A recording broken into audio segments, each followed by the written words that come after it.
Oi, hoje é a resenha do conto AutoFab, escrito por Philip K. Dick, aqui da sua coletânea Sonhos Elétricos, no nosso projeto Contos do Meio-Dia. Uma tensão pairava sobre aqueles três homens que esperavam. Eles fumavam, andavam para frente e para trás, chutavam a esmo os matos que cresciam ao lado da estrada. O sol quente do meio-dia luzia os campos marrons e havia fileiras arrumadas de casas de plástico, além de uma linha distante de montanhas a oeste. Assim começa AutoFab, escrito por Philip K. Dick, que conta a história desses três personagens aqui, o Morrison, Ryan e O'Neill. Esses três homens estão com uma grande finalidade ali naquele dia. Eles precisam atrapalhar uma certa entrega. Mas o que eles vão fazer exatamente? Os entregadores que lá chegarão, eles vão sacanear com eles? Na verdade, tudo é automatizado. Então, um grande caminhão se aproximará e os três então vão dificultar as coisas. Olha só que coisa curiosa que eles vão fazer. Assim que as mercadorias são entregues por esse caminhão totalmente informatizado, sem nenhum toque humano, literalmente as mercadorias entregues, o que os três vão fazer? Vão destruir tudo que foi entregue. Simplesmente para a máquina que está fazendo a entrega, o caminhão, ficar, ué, o que está acontecendo aqui? Realmente causar um certo estranhamento a tudo aquilo. Pois é, temos uma relação de homens contra uma máquina. Mas por que eles estão fazendo isso? Por que eles estão dificultando tudo? Sendo que aquilo é uma rotina já estabelecida que todo mundo sabe que é assim que tem que acontecer as coisas. Bom, claro que eu não vou explicar, porque senão estraga a experiência de quem ainda pretende ler este conto. Minha avaliação do texto. Tá aí aqui um típico conto que é difícil da gente falar a respeito dele sem cair em grandes spoilers, porque literalmente é daquele tipo que cria um certo mistério, um tom misterioso no ar e meio que fica dificultando com que a gente compreenda exatamente qual é o contexto inicial ali daquela história, até que, sim, num certo ponto a gente entenda e aí a gente só passa a ficar esperando o certo desfecho. O que vai mudar de tudo aquilo que então passa a ser estabelecido. Sim, são histórias que, claro, não é exatamente uma história de mistério, mas que fica com esse tom de querer ficar evitando as informações, para a gente ir construindo aos poucos. Talvez, num certo sentido também, para a gente ficar imaginando coisas, até mais do que o próprio texto coloca para a gente. Isso é uma certa base também de muitas histórias de ficção científica. A gente começar a contribuir com o contexto ali daquela situação inusitada, seja fantástica ou não.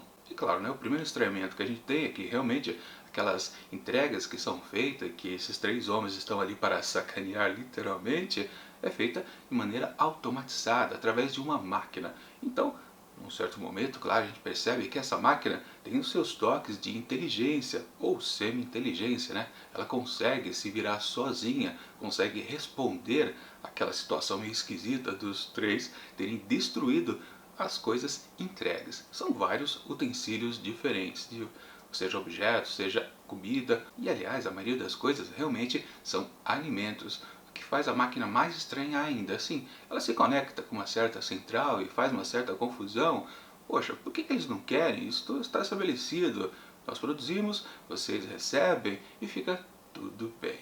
Pois é, o tom de mistério vai aumentando aos pouquinhos. E realmente não vale a pena eu traduzir para vocês do que se trata, dar um contexto maior, podemos assim dizer. Porque exatamente quando a gente compreende onde essa história está acontecendo, quais são as regras aqui desse jogo, você praticamente já tem o texto inteiro e só falta realmente o desfecho dele, como esses personagens vão sair dessa situação.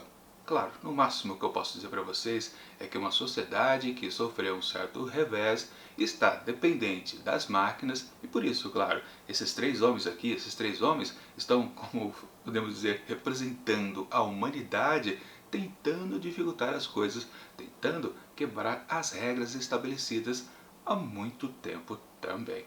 De novo, eu não posso dizer qual foi o anterior disso tudo, qual é a situação inicial e no que eles podem conseguir ao futuro. Aliás, para o futuro realmente é apenas uma jogada que eles estão tentando, mudar as coisas, quebrar as regras, como eu coloquei. Eles não têm certeza o que vai acontecer dali para frente quando eles enfim conseguirem o objetivo que eles querem. Lembrando que eles fazem tudo praticamente numa certa tentativa de erro e acerto. Sim, eles não têm um objetivo claro. Ou melhor, até tem, mas como eu disse, no final, para o futuro, eles não sabem se tudo aquilo será realmente benéfico para eles. Depois de um certo momento, a gente pode até ficar pensando naquela coisa, né, de a gente começar a completar essa história aqui de ficção científica. Peraí, mas do jeito que eles estão indo, se eles atrapalharem esse esquema estabelecido há muito tempo, talvez não dê certo para eles, ou seja, para os humanos, claro, em relação com as máquinas. Sim, é isso que a gente passa a pensar também, depois de um certo tempo, e claro, aí que o final, o desfecho da história fica mais angustiante ainda, porque tá, eu já sei o que está acontecendo, o contexto aqui já está estabelecido, então venha logo o finalmente aqui dessa narrativa. Aliás, eu posso dizer então que passa a ser um problema aqui desse conto do Philip K. Dick, que tem cerca de 20 páginas. Literalmente não precisava ser tão longo assim, podia ser metade que já estava bom, porque realmente só uma enrolação literal aqui de todo esse processo de tentar vencer as máquinas. Aliás, num texto introdutório aqui, dentro deste livro, e vale dizer, né, todos os 10 contos contidos aqui nessa coletânea, há um texto introdutório justamente do roteirista que adaptou a história lá para a série de televisão Sonhos Elétricos, que está lá na Amazon Prime Video. Então, ele até comenta, o roteirista da vez, que realmente ele não tinha lá muito interesse por essa história. Depois acabou sendo convencido, ou depois ele sim achou uma certa conexão para com o texto, e diz pra gente que essa história é muito interessante, um bom conto de Philip K. Dick. Eu confesso que eu não concordo muito com o que ele diz. Eu não considero esse texto aqui como coisa boa, sensacional, maravilhosa, fundamental da obra do autor. Pois justamente para mim ficou um texto cansativo, enrolou demais, podia ser simplificado. E quando a gente chega ao final da narrativa, a gente percebe que o que está acontecendo pode ser aquela coisa de apenas ampliar o efeito do que já estava acontecendo antes. Sim, também falo cifradamente para não traduzir o que está acontecendo no texto, porque se você já entende exatamente o que acontece como base de história, o final é só o dobrado disso. Por isso que realmente eu não posso falar nada, nada e muito menos nada também. É o jeito, como eu comentei, é o tipo de história. Algumas narrativas são assim, você trabalha o mistério para meio que não precisar explicar muitas coisas, não colocar muitos detalhes, ampliar o universo aqui daquela pequena história. Mas não, o erro realmente é enrolar demais, como o Philip K. Dick fez aqui em Autophagy. Mas claro, não dá para dizer que é um texto ruim, muito pelo contrário, é uma sacada de ficção científica que faz a gente pensar sobre a humanidade, sobre os seres humanos, ou seja, sobre nós.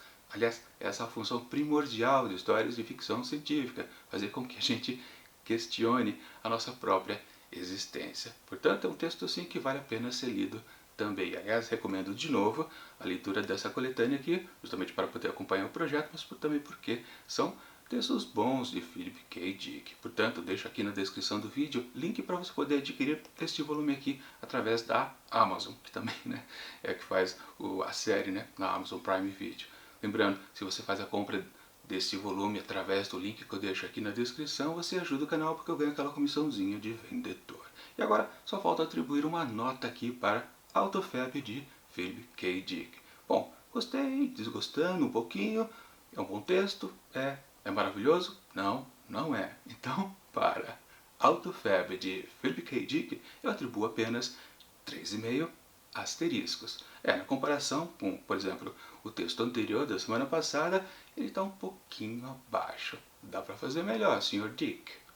E claro, segunda-feira, semana que vem, a gente vai para uma autora, Virginia Woolf, que a gente conhece bastante como é a pegada dela, a sua narrativa, aquela coisa sempre cabeça, né, que trabalha o fluxo de consciência dos seus personagens, que viaja na maionese, se bem que o próximo texto que a gente vai ver aqui na coletânea Arte da Brevidade, teremos uma história que é considerada um conto normal, num formato tradicional, com um certo começo, um meio e fim, aquela coisa mais comercial. Vamos ver como é que é a escritora trabalhando com coisa normal para leitores que estão acostumados com histórias simples de serem lidas, sem muitas confusões. E claro, semana que vem a gente retorna aqui para a ficção científica com mais um conto aqui de Sonhos Elétricos de Philip K. Dick. Mas, enquanto esses próximos vídeos não chegam, eu deixo aqui do lado dicas de outras resenhas que já aconteceram aqui dentro do projeto, aqui no começo de 2019.